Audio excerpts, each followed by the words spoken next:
আজই ডাউনলোড করুন আর এনজয় করুন আপনার পছন্দের শো।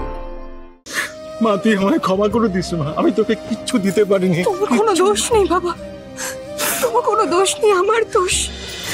আবার একটা ভুল মানুষকে ভরসা করলাম আমি, আবার একটা ভুল মানুষের সঙ্গে কুসুমের বিয়ে স্থির করলাম।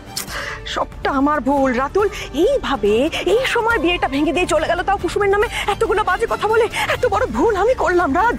না করতে পার না, ভুল অন্য কারণ নয়, ভুল কাকা, ভুল আমার মেয়ের। যদি ভুল হয়ে থাকে তাহলে সেটা আমার মেয়ের কপালে খুঁত আছে, খুঁত আছে ওর কপালে। কি বলছো এসব? হ্যাঁ ঠিকই বলছি কর্তামা, ঠিকই বলছি। আপনি আমার মেয়ের জন্য এত কিছু করলেন, কিন্তু কি হলো? কিছুই তো হলো না। বড়বাবু, কিচ্ছু হলো না। দুবার করে ওর বিয়ে ভেঙে গেল। এইসব আয়োজন কেন? এইসব সরিয়ে নাও, এইসব আয়োজন সরিয়ে নাও। যে যার ঘরে যান আপনারা, এই ঘরে যাও, তোমরা ঘরে যাও, আয়োজন সব বন্ধ করো। আমার মেয়ে। এই দেবুনি না ভাবা যায়? শঙ্কর দা টাকা ফেরত দেওয়ার কথা বলছে, বলেছে যে এই যথেষ্ট। কর্তামা, আপনি তো জানেন কুসুম খুব ছোটবেলায় ওর মাকে হারিয়েছিল। তারপর থেকে না বড়বাবু ওর কপালে আর সুখ জোটে। তারপর যখন ও আপনার কাছে এলো, আপনাকে বিমা হিসেবে পেলো, তখন এই গরিব বাবার মনে একটা আশা জন্মেছিল। আমি স্বপ্ন দেখেছিলাম আমার মেয়েটা খুব ভালো আছে এখানে, খুব মন দিয়ে সংসার করছে। কিন্তু আচমকা সবটা উলটপালট হয়ে গেল, আর সেটা শুধুমাত্র আমার জন্য আজ আমার মেয়ের এই অবস্থা। জানেন কর্তামা, আমার মেয়েটা না বড্ড ভালো, খুব ভালো মেয়ে আমার।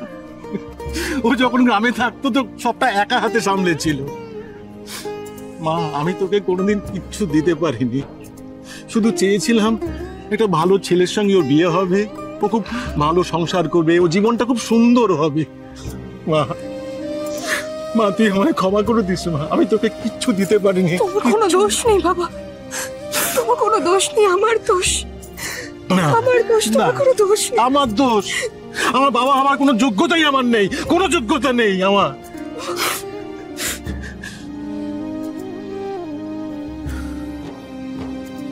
কর্তামা, এটা ওর মায়ের শাখা বাঁধানো।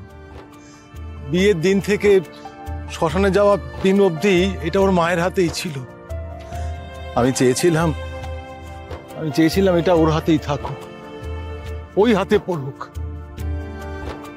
কুসুমের মায়ের খুব ইচ্ছে ছিল কুসুমের বিয়েটা দেখে যাবে, কিন্তু সে তো আর হলো না, সে তো চলে গেল ওপরে।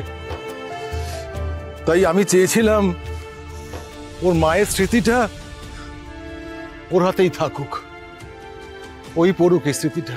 কিন্তু এটার কোনো মূল্য নেই কর্তামা, কোনো দাম নেই এটার। আর আমি তো আমার স্ত্রীর স্বপ্ন পূরণ করতে পারিনি। আমি হেরে গেছি।